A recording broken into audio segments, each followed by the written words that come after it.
জীবনে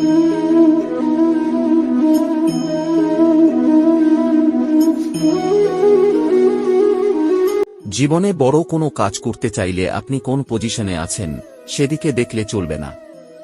বড় সাফল্য পাওয়ার জন্য ছোট ছোট কাজ করে সেই লক্ষ্যের দিকে এগোতে হবে। যারা পরিশ্রমী, ডিসিপ্লিন মেনে চলেন এবং নিজের কাজ সম্পূর্ণ মন দিয়ে করেন, তাদের কখনো খালি হাতে ফেরান না মা লক্ষ্মী। জানা থাক জীবনে সাফল্য পাওয়ার কয়েকটি অমোঘ মন্ত্র।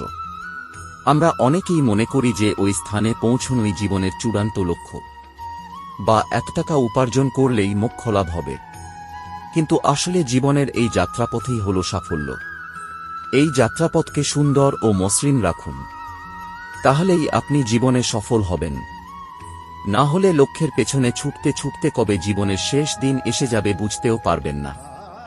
হঠাৎ একদিন দেখবেন জীবনের পথ শেষ, কিন্তু লক্ষ্য এখনো অনেক দূরে। তাই জীবনের যাত্রাপথকে সুন্দর করে তোলাই হল আসল সাফল্য। গীতায় শ্রীকৃষ্ণ বলেছেন যে কর্ম করে যাও, ফলের আশা করো না। কারণ আপনি কি ফল লাভ করছেন তার থেকে অনেক বেশি গুরুত্বপূর্ণ হল আপনি কি কাজ করছেন।